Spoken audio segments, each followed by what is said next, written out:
L-Istitut għall-Istudji Turistici l-ITS se jkun qed jipprovdi korsijiet li jwasslu għal-degree fl-istudji kulinari u bekk l-istudenti jistgħu jiksbu ċertifikat f'livell sitta u jaghmlu l-qabza mehtiega. Il-Memorandum of Understanding kien iffirmat it-tlieta wara nofsinhar bejn l-ITS u 3 istituzzjonijiet turistiċi internazzjonali.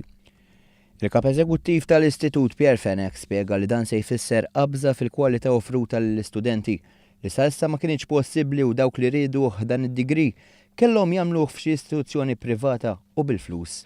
Però issa se jkollhom ukoll l-opportunità li jispiċċaw l-istudji tagħhom b'livell ta' baċellerat.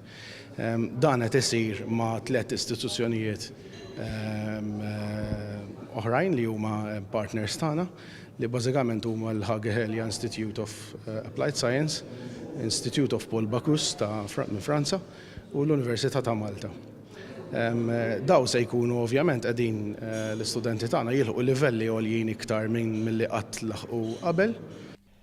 Permezz ta' dan id-degree, l-ITS se tkun qed toffri programm speċjalizzat li huwa tal-istess livell ta' programmi oħra fi skejjel internazzjonali.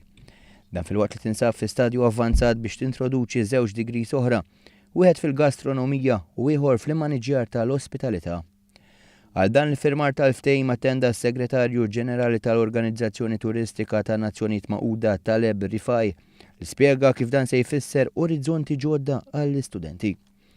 Waqt l-istudenti jkunu mħarġa tul 32 xahar li jdum il-kors se jingħataw stipendju li jlaħħaq €700 fix-xahar iffinanzjat mill-istess organizzazzjoni u l-Ministeru għat-Turiżmu.